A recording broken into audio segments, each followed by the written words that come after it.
everyone, and welcome to the American Scouser Podcast. It's Monday, 7 p.m. Central. That's 8 Eastern for Bickler, and we are here live as always. I am your host, as always, Timuchin here in Chicago, and with us today is Gally, as always. Gally, what's happening? Not too much, just showing up here, ready to talk, ready to have some fun on a podcast 1 week here. It's about time the season kicks off. Well, I don't know about that because Bickler is also here. Bickler, how's it going? What's up with you? Are you ready to have fun? Ready to talk about midfielders so Gally doesn't have fun. Fair. I was going to say, where there's a party to be spoiled, bring on Bickler. Alan and BJ are with us live. And speaking of BJ, we got some special things going on. If you guys are new to the podcast, Alan and BJ constantly supply us with trivia that these two guys just freaking love and adore and live for. So now we used to only have one trivia for you guys, but now we have two trivias. All these keeps getting better. So I love how we doubled down on our worst segment on the show. Well, it's the worst segment for you, buddy. The fans have spoken and they love it. So we're going to be doing this every week, actually. BJ, who's the guy behind the numbers, he was actually in this weekend's pre and post match as well.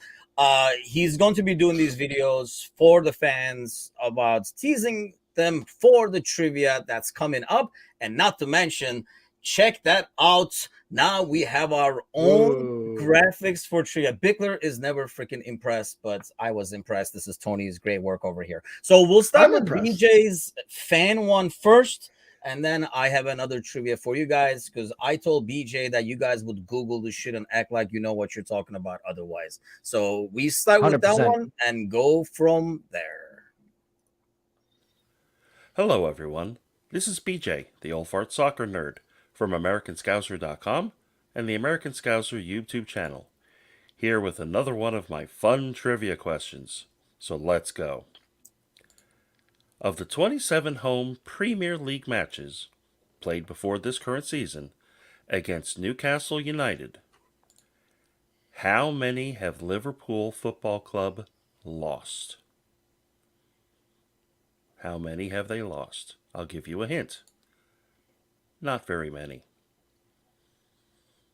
And the answer is, drum roll please, available by watching our Monday podcast, August 29th, 2022, which you can find at youtube.com/American Scouser, along with a lot of other great content. When you go there, be sure to check it out and like, comment, and subscribe.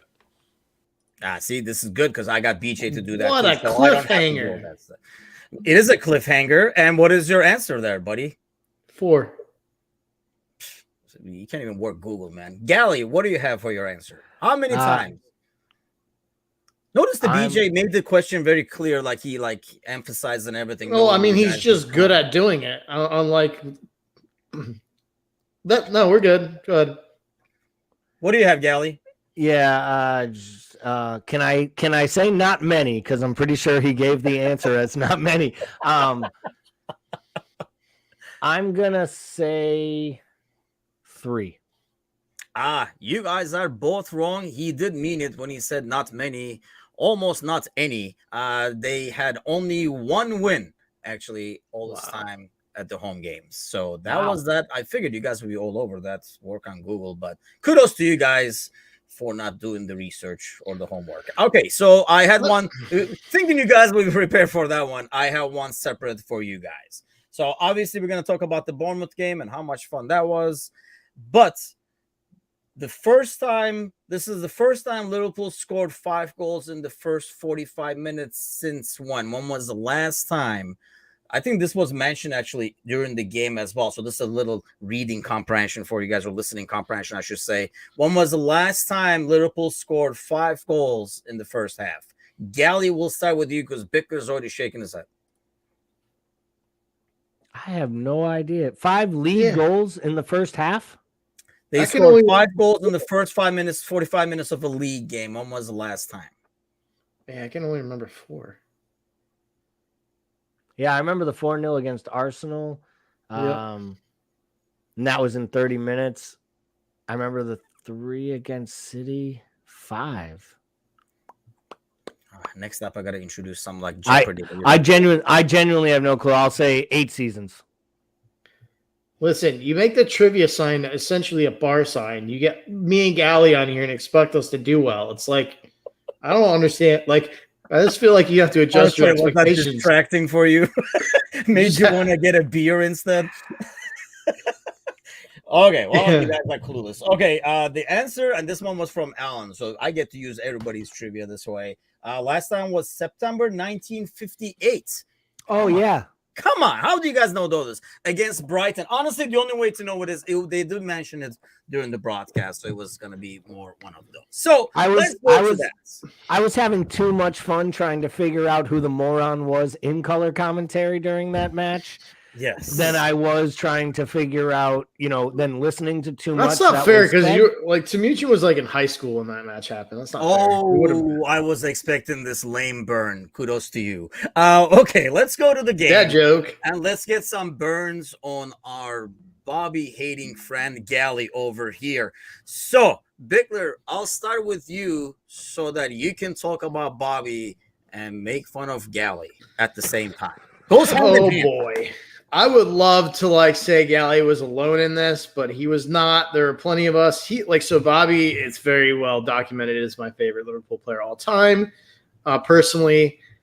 And I could go on and on about how great I think he is, but I also had this very sinking feeling that the legs were gone. And so extremely glad to be proven wrong because he looked sharp from the get. He did all the Bobby things that only Bobby can do in terms of working the half spaces and the creativity and the flicks and tricks. And it was just good to see him. Like I said it in the Discord channel during the match, I just seeing him smiling and enjoying football is almost better than his score line. And then with 9-0 happened, and that's pretty amazing. So maybe not better than 9-0.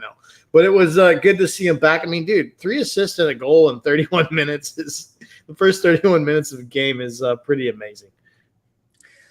I mean, that was the thing. I think the thing I enjoyed the most is I think this team is most fun to watch when Bobby is at his best, especially our attacking. I mean, it flows so much better, and that's why he's like a crucial piece to that. So we'll kind of talk further, but obviously Bobby's an easy choice probably. What impressed you the most aside from that, Gally? I know you want to just talk on and on about Bobby. You can't help yourself. I mean, I could gush all day long about Bobby and how much I believed him in. No one else did. It was for me. He would have played every minute of every match, going all the way back to last January. Yeah, no, that's not the case. But I do love the player too. Actually, the first jersey I ever actually purchased that had a name on the back was a Bobby Firmino number 11 jersey. My favorite number, my favorite player at the time. I had so much fun. But the truth of the matter is, it started to look tough for him, and I thought that his touch was letting him go. I thought that some of his speed and his quickness was happening, and I thought that the way that we were actually tactically setting up wasn't feeding to his greatest strengths. And I still think that we're going to see that at times in certain matchups and certain formations, but there's no questioning how great he was on Saturday. That said, I'd argue as impressive as he was, Luis Diaz was just as impressive on the left-hand side. Everything he does, from his work rate to his energy to his industry, he'll take on any defender at any time. I joked, I think it was the post-match when I talked about how sometimes he confuses himself with his own tricks, and he'll trip over his own feet and he goes down, and you think he might be trying to buy a penalty, and the next thing you know, he's back up on his feet and he has the ball and he's still in control of it, and the defender can't get on it, because I genuinely think he puts defenders at such unease with his quickness and his sheer confidence in what he's planning to do next. I'm not sure if that's just craziness because he doesn't know what he's about to do next, and therefore it makes it harder for the defender to anticipate, or if it is purely that the confidence that he's showing now that he fully understands his role, kind of fully has owned that left-hand side of the pitch as his own at Liverpool.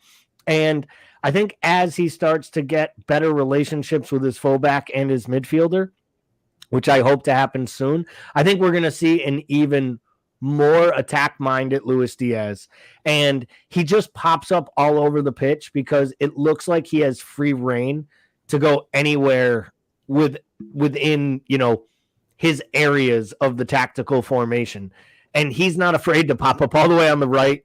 Then he's in the middle. Then he's all the way on the left touch line. And I just think he adds so much to the attack. And I think you see it when he's clicking. The other members of the front three look a lot better and are more dangerous. And I think in a lot of ways, this might have been his best match of the season. And I think it shows when our center forward had their best match of the season too. See how we gave the credit to Diaz, took it away from Bobby. You catch that? Anyway, back to Bobby. I will say this about Diaz. Since January of last year, best player. Can you remember a single game where he wasn't our best player? No. That's what's crazy. That's what's crazy when you think about it. We talk about all the players that underperform, right? Mo's not been his best. Van Dijk's a shadow of himself. The midfield has gone down. Fabinho's not the same. Robertson looks tired. Trent can't defend. Yada, yada, yada. In that time, I can't remember a single fucking match where Luis Diaz hasn't been our best guy. Because I think his work rate and his energy, even when he's not having the best game, the number of balls he wins, his tracking back and stuff like that gets at least our eye. One thing I did want to get to, though, is, and we'll get back to that in terms of like his movements and stuff like that, because he seems to be all over the place. But I think one thing impressive about the goals this weekend was the fact that they were headers. And we did not see a whole lot of that before in his arsenal, especially the first goal. I was talking about it this morning. By the way, if you're a morning person, just join me and whoever I have sitting with me, or my cup of coffee at least every morning at 8 a.m. Central, where we kind of go through the headlines. Or if you just wake up and you're trying to go back to sleep, you can just put me on and I'll probably put you back to sleep, whichever way works. But I think one thing that was impressive was like the fact that they were headers, and that first one is a striker header. It's not just like a redirecting one. He's putting all the force behind that. And I think that was nice to see. But one thing I want to get, because we were talking about this with Gally, I believe it was in the post-match Gally, in terms of his clicking with Costas versus Robertson. Does the fact that he is sometimes all over the place, do you guys think that kind of negatively affects how he works with Robertson and we don't see that chemistry yet? Is that by design? Or I almost feel like sometimes he kind of loses himself. Like he'll start dribbling, not knowing where the heck he's going to go. And before you know it, he's like on the other side of the field and then he stays there. Is that by design, do you think, Bickler? Or is that pretty much part of his style where we had that with Mane, right? He was predictable in terms of which way he was going to go. It was going to go to the line or it was going to cut in. With Diaz, it's more unpredictable where you don't know where the hell he's going to go, like when he gets the ball. Yeah, I don't think that's by design. I think that's how he plays. I think that's how he beats people, is based on reading a player versus a predetermined set of skills that he knows he's going to, flash. I think he very much determines that based on who he's up against. And I think that makes him a little bit unpredictable. I think he's going to have that issue with no matter who's back there, whether it's Robertson or Costas. I don't think it matters. I think what's my concern about that with him is with Darwin, because Darwin occupies the half space on the left channel a lot. The thing that we do have going for us is that he is a naturally wide winger who likes to play from wide positions versus Sadio, who is very much an introverted winger who thought he was a striker. Mo too. And so I think that's played differently. I think it's interesting because I think you're seeing Mo wider this season. I think that they've seen what that opens up in terms of the midfield and that inside underlap that Robertson can provide. We saw that with Trent when Mo started doing it. Like that's where Trent's finding that space in the middle where people are like, is he playing center mid?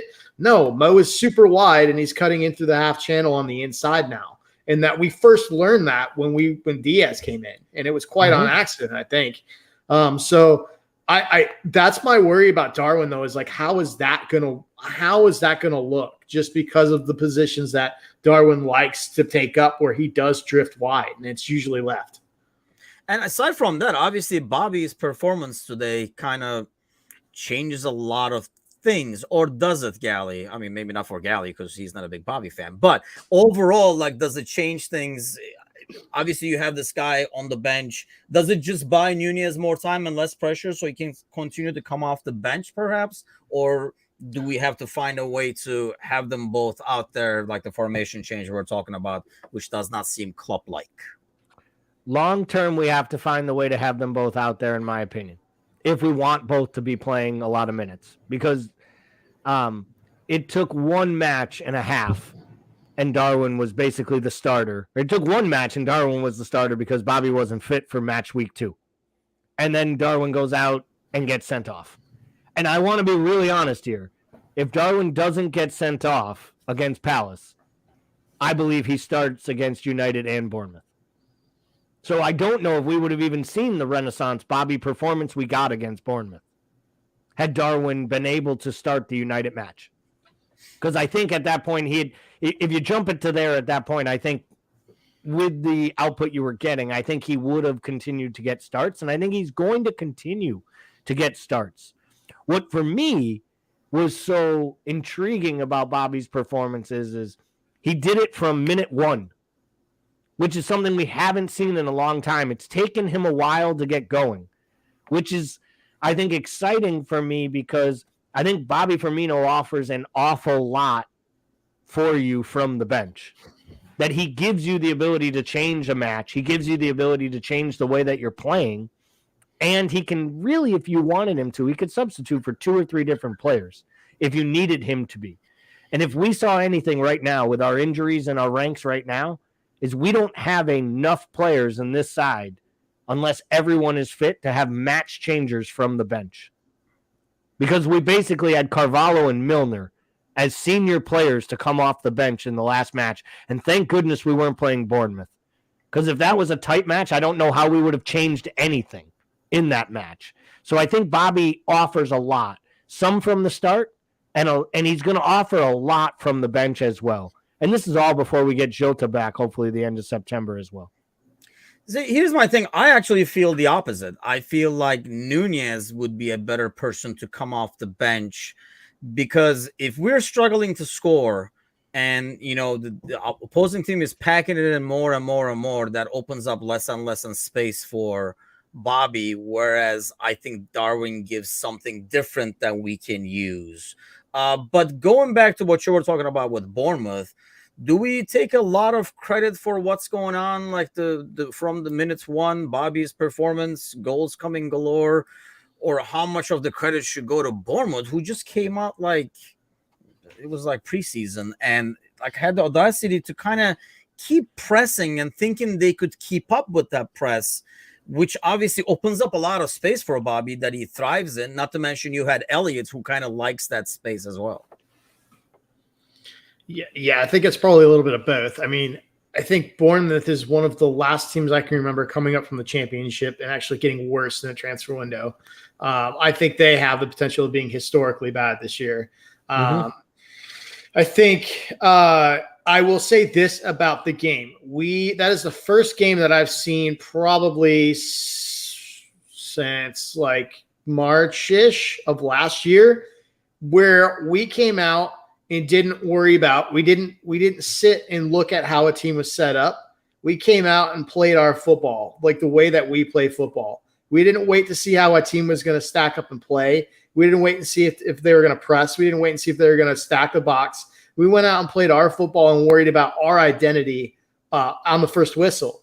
And so that's the first match where we've been off the front foot. And then what happens, like a couple minutes in, we have the most like therapeutic goal we could have asked for. We've got a resurgent Bobby Firmino, who everybody thought was left for dead, clipping in a ball into a guy that everybody says is dangerous but can't score, with a header that had the anger of 1,000 rising suns. Like I could feel like when he hit that, like you could see and you could feel that release. It was pretty incredible. And like Timichin said a minute ago, it was a fantastic header too. And then, you know, you got Elliott. Well, we don't score goals from deep midfield, from outside the box. And he sends in a laser on a really rough week where he's been pretty grief-stricken with his passing of his grandmother. So it was like, It was just a lot of therapy, and it was substantially cheaper than I pay for mine watching it on TV. But you give a lot of references, so she's pretty good. Well worth the money. She's the best. She's awesome. Yeah, I mean, just Bickler making it to the podcast alone is a huge, huge. Whatever I pay her is probably not enough. Like, let's be honest. Yeah, Bickler is a resume builder for any therapist out there, probably. So it's true. So going back to the game, I mean, to me, that was the most impressive thing that I saw that I like seeing, because it was more like the team we know. In terms of like what you're saying, Bickler, like starting right from the beginning, going full speed. The early goals definitely help that. But does that help that, Gally, the team that, they know that if they come out full force, this is how it should be, like getting that feeling back? Or are they going to be kind of like surprised when they go to Newcastle and it is not as easy? How does that play out going into Wednesday? I mean, if you're asking me, is there any negative that comes out of a 9-0 win? The answer is no. It has to be a positive. They came out firing. They had a tactical awareness that they were going to try to exploit them in specific ways, and it worked. The 2 goals inside 6 minutes is pretty hard to argue as, a positive way to start. Trent scoring a worldie only can help his confidence. Virgil literally just had the first week of his entire Liverpool career where he was actually questioned for his form, his commitment, and like basically if he was falling off and losing a step. Granted, he didn't have to defend much, but he looked like he had the back line organized when they needed to be. And then the first opportunity he buries an absolute bomb of a header on a corner. I feel like it was the perfect scenario. You get Trent involved, you get Elliott involved, you get Bobby really involved, like on all things good, which brings his confidence levels up and shuts up idiots like me questioning whether or not he's, a step past and whether or not we need to be changing formations to find more opportunities. And then as the match goes on, we haven't even gotten to the fact that, at halftime they bring in Carvalho and he pops one into the net.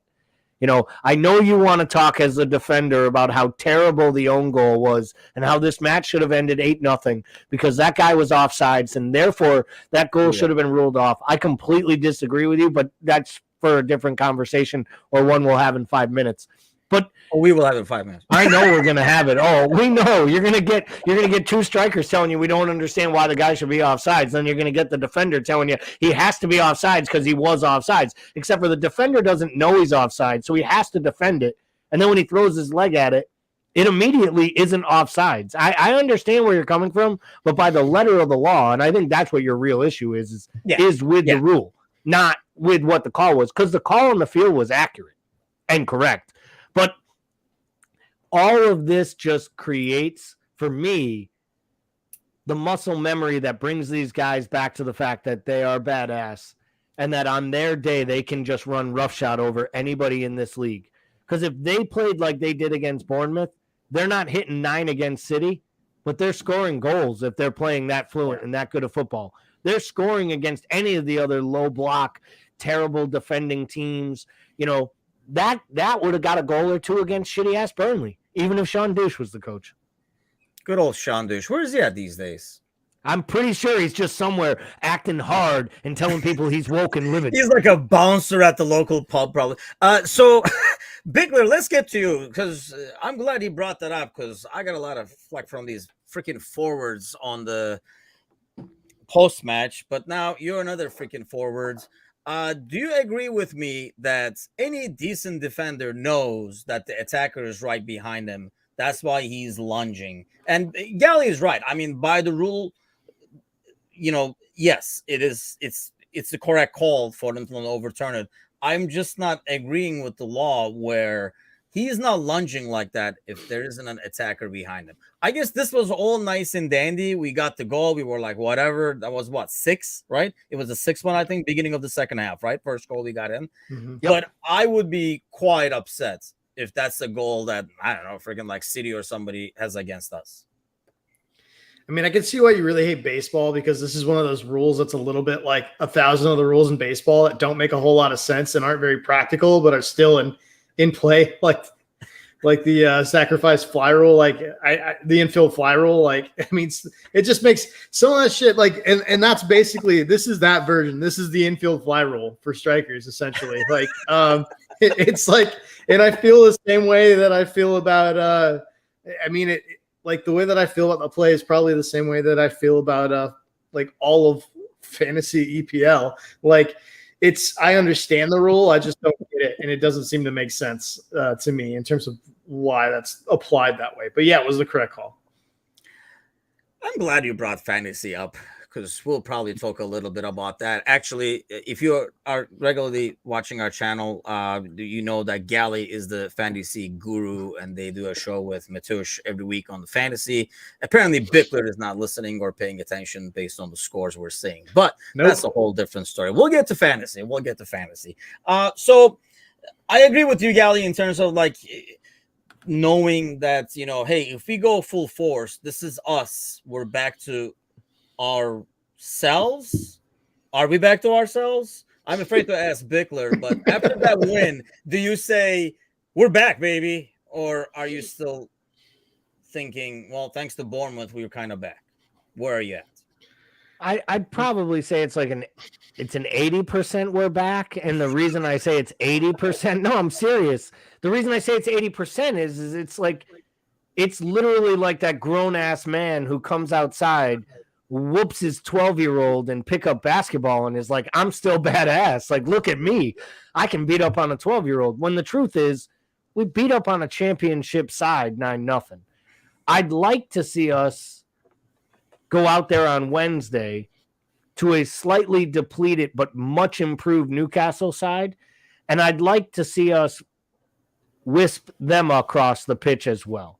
And I'm not by any means saying I think that we win 6, 7, 8-0. We could take a 2-0 good clean sheet with quality goals against Newcastle, and I think that's a very good win. And just so we're clear to Alan, this isn't wine. This is a blackberry sour, but it is outstanding. It looks like wine, and it's in a wine glass because, well, I like it to look like I'm, drinking an invisible glass here on the screen.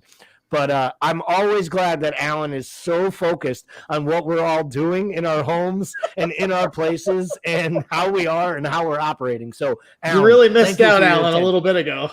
Really appreciate your attention to detail. Greatest comedy as we were recording the Premier League show. But yeah, I mean, the main thing is how many has he had? Because we've been on air for a little bit now recording. But Bickler, I'm afraid to ask you because you're Mr. Grumpy. Are we back, or is this just kind of like a Bournemouth's gift as a morale booster? I want to look at like the extremes of the situation and say it's in the middle, right? I mean, Going into this match, we were like, we're top 1 and 2 in XG and chances created, right? The table doesn't say that. Bottom line doesn't say that. Our points don't say that. This match, we strike 9 in, and if I'm perfectly honest, I think 7 of those go in against anybody in the league. I think like if you look at Luis Diaz header, Elliott strike, Trent strike, those go in versus anybody. And none of those were falling for us in any of the other matches. And I think we had the opportunities, and a lot of those matches we had opportunities. They just weren't finding the sweet spot. So how much of that is luck? How much of that is who we are? I mean, I think that's football, right? It's kind of like a batting average in baseball, since we were doing baseball on the show now with Timuchin. Like, I think that you're going to I think that there is a law of averages that we're going to hit. I think the midfield is still a huge issue. I think it's going to continue to be an issue. And I'm not going to go into that because I feel like I've been talking about it for months. A little bit here. Hang in there. I'm really getting an appreciation for like all these ESPN guys that do multiple shows through a day. I only do 2 with you guys, and I feel like we talk about the same thing for like 5 months. I don't know how those guys do it, but yeah, I mean, I think that's still going to continue to be an issue that we'll obviously get into on this show in a few minutes. Well, let's get to it. Let's get to it. No, actually, let's stick with the Newcastle game first. And I kind of want to, as we look ahead for the rest of the week, obviously there's a few days left over here. So if it happens, it's going to happen pretty soon. You were kind of talking about it earlier, the Bruno Guimaraes, Callum Wilson is out. More importantly, the Saints might be out because he did come out at the end of the game after he scored that goal on the side, and it might be like a hamstring issue. You would think this is not a game they would risk him in, because obviously losing him for an extended period when it's a hamstring issue is not really worth the risk in a 3-day, like 4-day rest or whatever it's going to be for them. And they had actually less rest time, right? Because they just play Sunday. What do you expect to see, I guess, from our lineup? I know you are Mr. Rotation. Do we just try out the same 9-0 squad that did what they did, or do you want to see some movements? Not that there are a lot of options, which is why we're going to get to the next topic next. I mean, I think that's the tricky thing. I don't know how many options there are, and that's the problem, right? I mean, maybe this is the spot Carvalho gets to start, but it would have made more sense for him to start versus Bournemouth. So, like, I don't feel confidence that he'll get the minutes there. I mean, Elliott's young enough. He could probably, I mean, he can do it.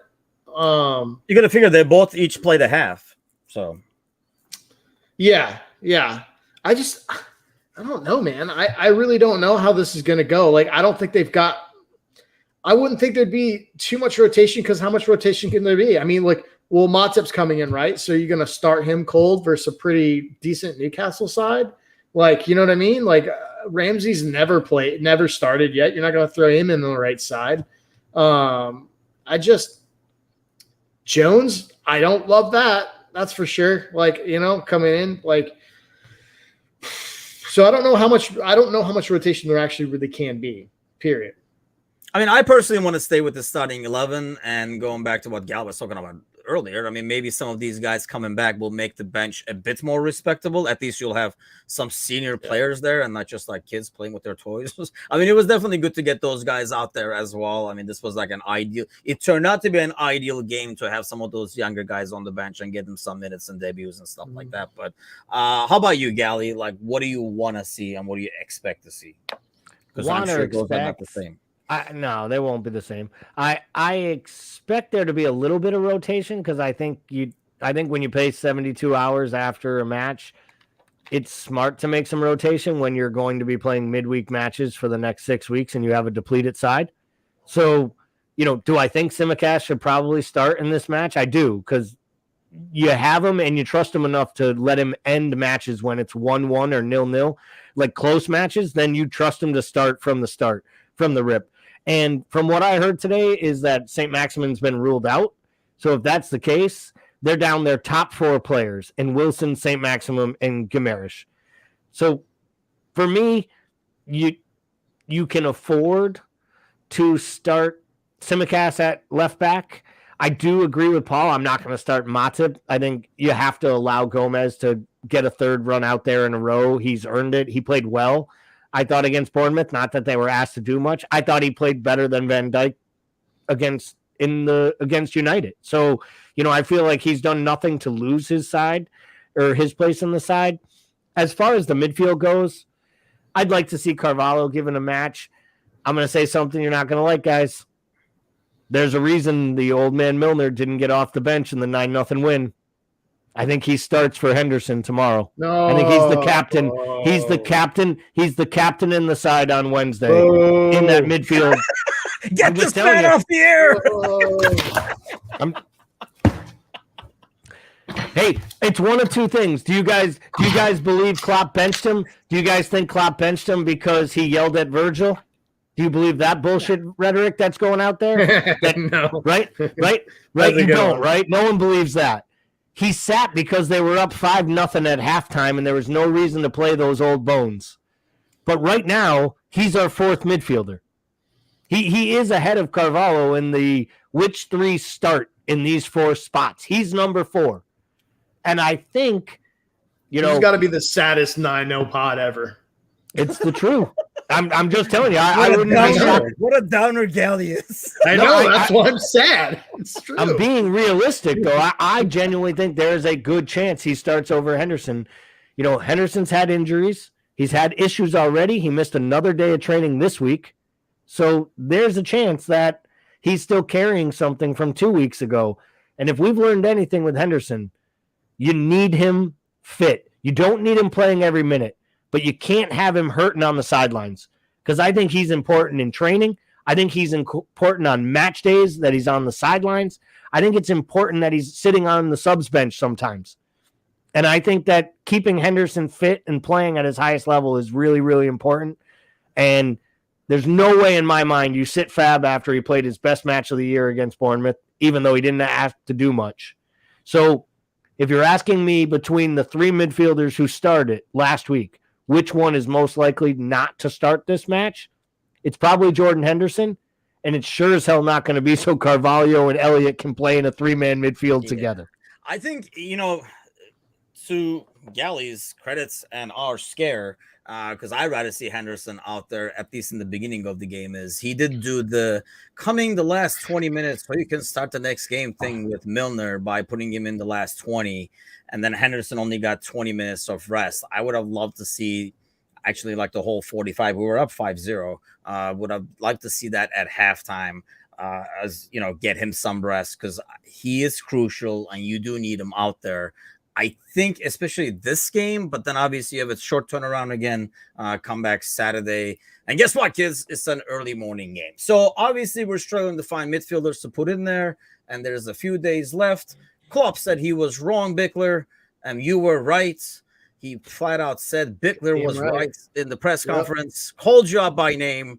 And what do you say? Do you see anything happening? Because he did say it still has to be the right player. Or do we get somebody significant? Okay, do we get anybody? If we get anybody, is it significant, or is it like a ghost hologram like Ben Davies? Or I don't know. I genuinely don't know, because I'll say this. I think one of two things. Either we're getting absolutely nobody, or we've got somebody already before he even said it, and it's already done. And I think those are the only two scenarios. So I genuinely don't know which one it is. But yes, thank you, Jurgen. Thank you for coming out and saying something that we all already knew and that we've all been talking about and that I've been yelling at you about for almost a year and a half now. But yeah, I think the greatest part of that was the fact that all these people who were just behind the team and Klopp and blaming FSG for it. I don't know if they now realize, I highly doubt most of them did, that Klopp was the guy who was, hung on one name and nobody else that I think was not needed.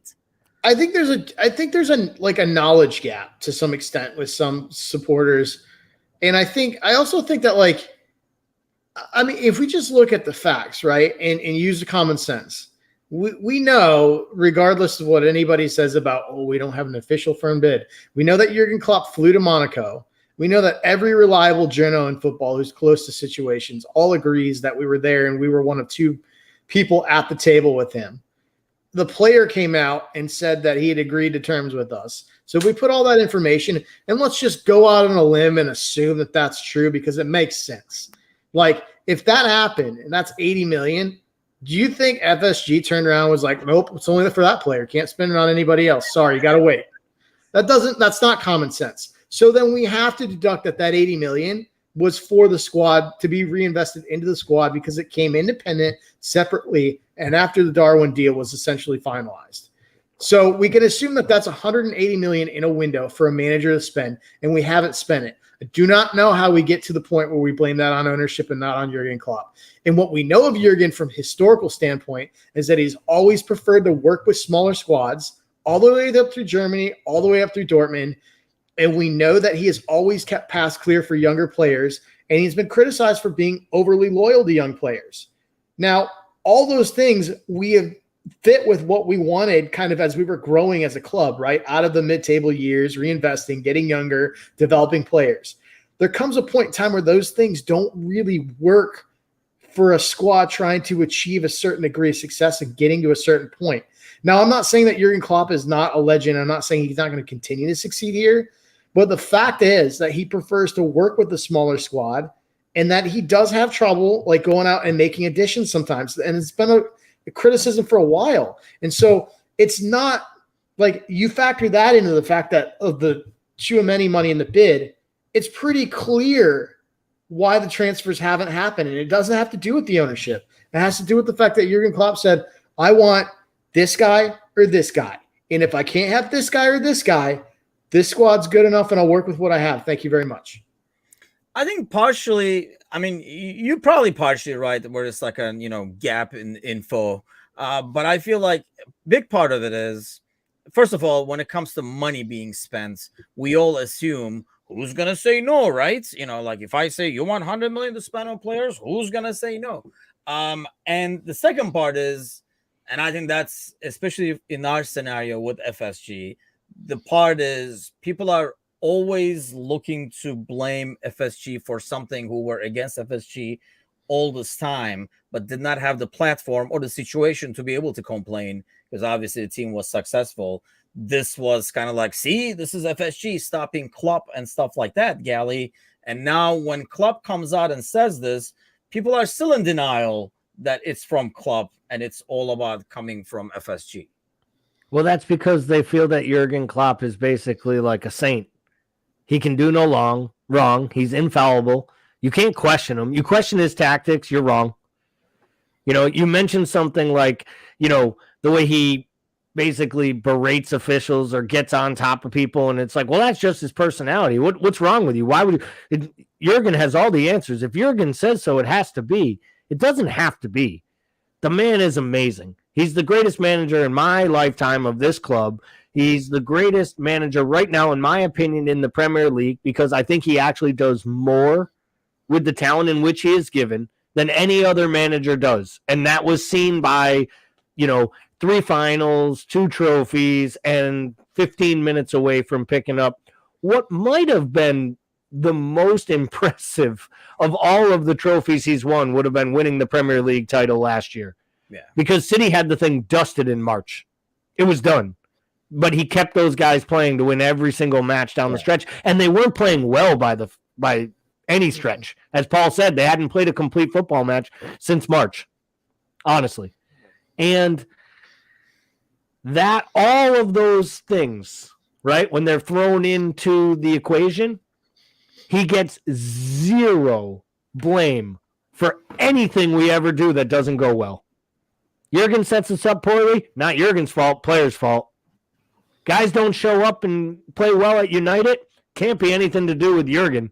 Like he just has this carte blanche, and I understand it wasn't that good before he was here, and we'll probably maybe never see it this good after he leaves.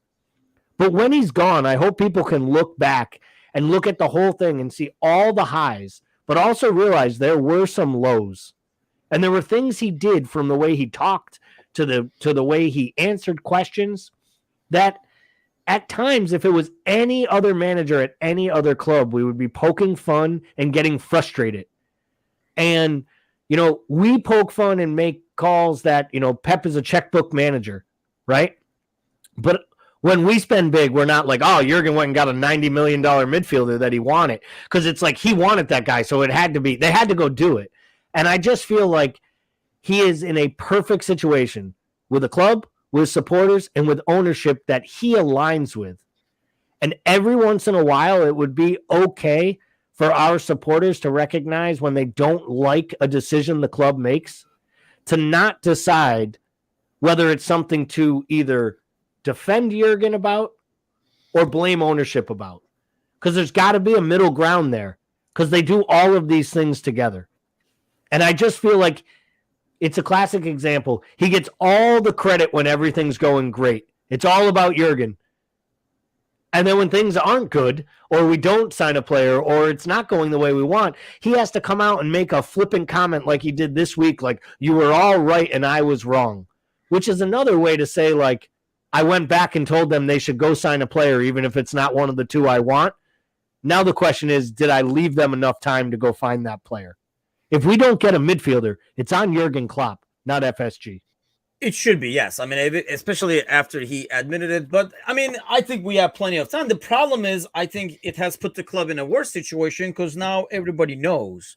Whereas if it was just a matter of kind of like, feeling it out and see if it's the right price, we might go for it. Now he's basically pretty much said, I know he finished it with, it has to be the right player. But obviously, if we're going after a player, the club knows. I mean, kind of like what Ajax is doing to United now. They're like, you guys want Anthony? It will be even more expensive now because like every day the price is going up because they can sense the desperation. I feel like it has kind of like put us in a tricky spot in that sense. We might end up overpaying for somebody that maybe we would have gotten before. But Gally, gut feeling, do we sign somebody significant? Do we sign a hologram or do we sign nobody?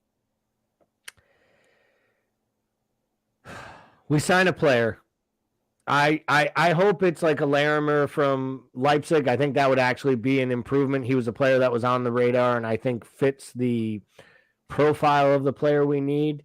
I'm all about getting Ruben Neves from Wolves. I don't know if that's possible this late in the window. If it was, I think he'd be a perfect fit because he adds something to our midfield even after the rest of the players get healthy. And I'd rather an EPL ready player. But I would take Larimer.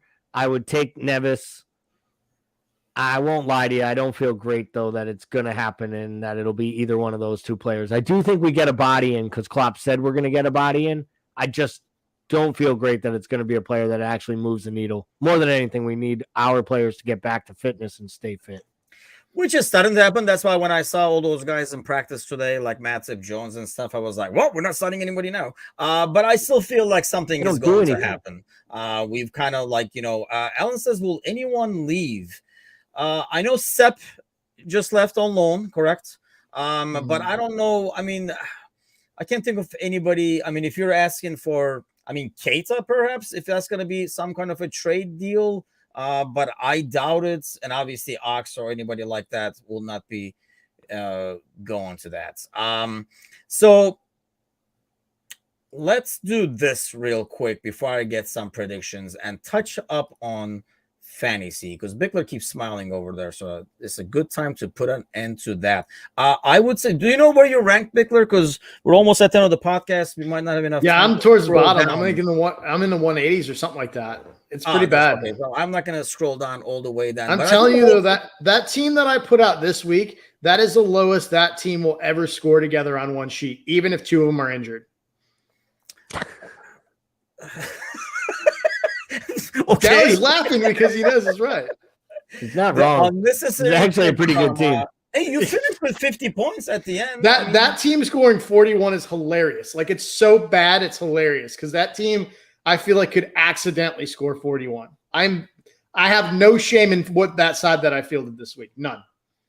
Well, you should tune into the fantasy show and see what you can get in terms of like tips and bits from Gally and Mateusz. Otherwise, in our contributor league, I'm proud to say I'm like 3-1, people. Are you guys impressed? Mateusz, the expert, is 4-0. And Gally is the only guy who managed to get a tie with VJ over there, 1-1-2. Bickler, where are you at on this thing? God. Well, I mean, if I'm 180th in the league of 200 people, I'm sure I'm not very far up on that. But I know, listen, but I wanted to bring it up again so that we can kind of like emphasize. I don't like play my spouses in these things and then brag about it though.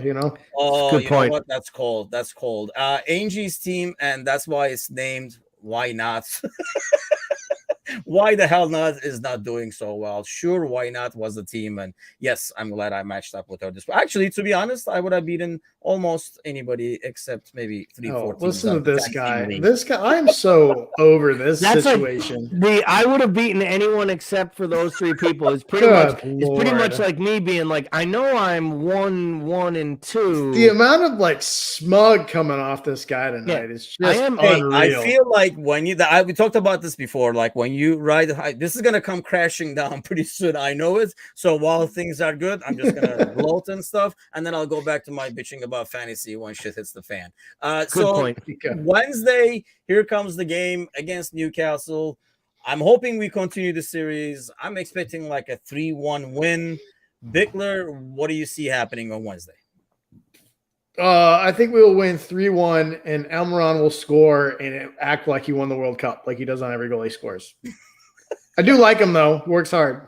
I'm just saying, it's funny how he does work hard. That dude is like everywhere. Sometimes he almost looks like he loses himself as he's working hard, but dude can put in a shift, that's for sure. And definitely like a good player to have. How about you, Gally? What do you see happening? I'm going to actually say the good times keep rolling at Liverpool, and they hold a second consecutive clean sheet. I think that team struggles when Chris Woods through the middle. Maybe the new striker will be ready, but I think the new striker playing without St. Maximum on one wing, there's a big drop off to Ryan Fraser, people, and Jacob Murphy. So I personally think in this matchup we have too much strength. We get another clean sheet and we win it 3-0. That's the same prediction that Alan has. Yeah, I feel like we're gonna continue, and that's why I think I kind of want the same 11 to kind of like continue to build this momentum as we have to the derby on Saturday. Early prediction, because obviously we're not gonna get to that, and I'm sure it hinges a little bit more. I know these derby games kind of like change everything. You can throw the records out the window, kind of a deal, Gally. What do you see happening on Saturday? Because obviously when we come together again on the next Monday's podcast, the boys are going to be back on the Thursday podcast, by the way, a whole new trio. Macca, Davids, and good old Irish Jamie is going to be on Thursday, so they'll be able to talk about the Newcastle game. But I won't see you bozos till next Monday's podcast, and there'll be 2 games by then. What do you see happening on Saturday if you had an early prediction right now, Gally? Steal a line from Rocky 3, pain. That's what I'd say. Like, what's the prediction? Pain. That's Really? it. I think they drub them. I think Everton has no idea what they're. You say when you put these two teams together, throw out the records out the window. There's the difference. They used to have a player in Richarlison, which we spent some time on during the EPL show, who could get under Liverpool's skin, who might be able to make a world-class moment or score a big goal and drive them forward. I don't believe that Everton side has anywhere close to enough talent in it to actually put a glove on us. And I think we come out at Goodison, shut them up early, and honestly score early like we did against Bournemouth, and it could be a long, long, long day for Fat Frank. In all honesty, it might be Fat Frank's last day. Dudes, that would be a dream. That would be a dream come true for me. Bickler, what do you have for Saturday? Yeah, the Everton's almost so bad it takes the joy out of beating them, almost. Yep. But I would say one thing that makes it better is Anthony Gordon's fast ascension from humble kid to prima donna in like what feels like 4 months. So watching that ascension and his attitude will be kind of fun to see the air go out of that. So I'm hoping a big win. I'll go 4-0, but damn, man, you guys are, like I say, I'm never being over optimistic again, because that really backfired and bit me in the ass. But I'm going with actually like a 3-0 win on that one. I just don't see them. I mean, Gordon, Alan says, will Gordon play? If he is, he'll be diving left and right. I mean, in some ways, he's the only weapon they have. And I know he's rumored with Chelsea and stuff like that. I highly doubt Everton sells them. I think they got the money they needed from Richarlison, but they are offering. I mean, I saw an offer we were talking about in the morning show this morning. And by the way, if you're up early in the mornings, join me. But we were talking about, there was an offer that said it was Gallagher, Broha, and 25 million for Gordon. If that was the case, Fat Frank himself would run over there and sign the paperwork. But I highly doubt. I mean, I don't know what Chelsea would see in Gordon to give up that much for him. It would be a deal. They turned down 55 million guaranteed. Everton. Chelsea offered 55 million guaranteed up front, and Chelsea turned it down. Don't you think Gallagher is worth just as much? I don't. I honestly think Gallagher's level is probably maybe to Everton he is. It's not to Chelsea. I think Gallagher's proving his level might be being the best player at Palace. Because I think he's a front foot attack-minded player. I don't think he's ever going to play in a big side. I know everyone was excited because there were these stupid rumors that they might loan him to us, right? Because, like, we could get Gallagher on loan. That was the dumbest thing I'd ever heard. They sent Victor Moses to us, people, because we were no one. We had no chance, and they didn't want the player. They were like, here, have our garbage. Like, we don't want this. Have Victor Moses. A year later, the fucker was at Stoke. Say the same thing about Gordon in terms of being the best player in a shit team? he's 22 years old and has an upside to him. The kid's got talent. He just really needs leadership, and he needs adults in the room. And right now, he's the best player at a shit club, and it happens to be his boyhood club, which I think is like probably like the worst case scenario you could possibly have. Is he is literally the best player in his entire club right now. They're afraid to sell a kid who's done nothing but he's got as many yellow cards for diving as he has Premier League goals. And they're getting offered $60 million, and they're afraid to pull the trigger because if they do that, Solomon Rondon will be their best attacking player. Like, guys, like the Venezuelan Thunder. I mean, it's not just the Thunder. I mean, he's the entire circumference. Like, literally, I think there's like planets that rotate around him because it's easier to get around him than a defender is to cover him. If they do that move, unless they do a couple of other moves to go with it and sign people, I mean, that's a whole lot of money for Gordon, who I don't think is worth that much, because I do not think he will do that well in a big club. In championship, that money is not going to get you very far, because I do not see them staying in the Premier League when you take away their best player, regardless of like kind of like what you're trying to plug in with you may take the money and convert it into 2-3 players, but we've seen it with Liverpool, right? Like sell a big guy, get that money and we can get 3 guys with this money and then like have it like blow up on our face. And I can see with Everton's recent buying history, especially, it's not like they have a great track record. I just don't see them doing that move. I mean, the backlash of the fans probably alone would do it too, but go ahead, Gary. You're not a fan of the Neil Maupay buy? You don't think buying a guy from Brighton that stinks so much they go out every year and buy 4 more strikers? Again, another guy who's got more cards in the Premier League than he has goals, yet gets treated like a striker. But it's going to be fun. Tell me it won't be fun this weekend. Come Saturday, right?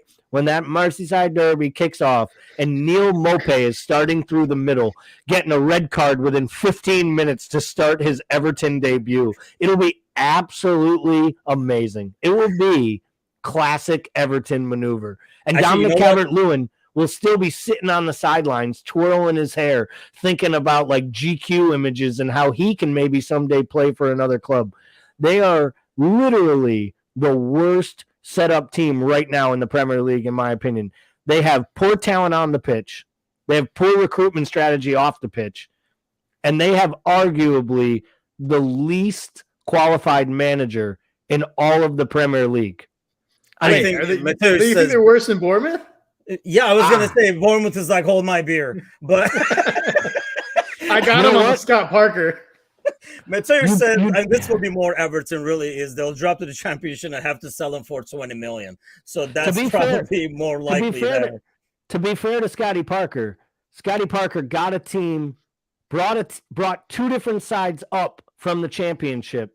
Fat Frank got one side to a final they should have won. They blew it when he was at Derby with a 2-goal lead in the playoffs. That gets him the Chelsea job, which gets him fired, which gets him the Everton job, which should have got him relegated. To be totally fair, Scott Parker might have done more in his coaching career so far than Fat Frank has, other than the fact that Fat Frank was a much better EPL player. And let's be real. And Parker can also rock a cardigan. Look at that sweater, people. Michael Martin says, sorry, just tuning in. Yeah, where the heck have you been? But thanks for joining us. He says, did we announce Pulisic yet? Hell no. Actually, I just read today that he's definitely staying at Chelsea, which means I do not have to fight Pulisic rumors till the next transfer window opens. And so I'll see you guys in January when we fight over, is Pulisic good enough for Liverpool and all that kind of good stuff. Well, gentlemen, that's it for this week. We will be talking about, the Thursday podcast is back. Like I was saying, those boys will be talking about the Newcastle game, and we get to talk about Fat Frank and Everton next Monday. Thanks a lot, everybody. See you guys next week.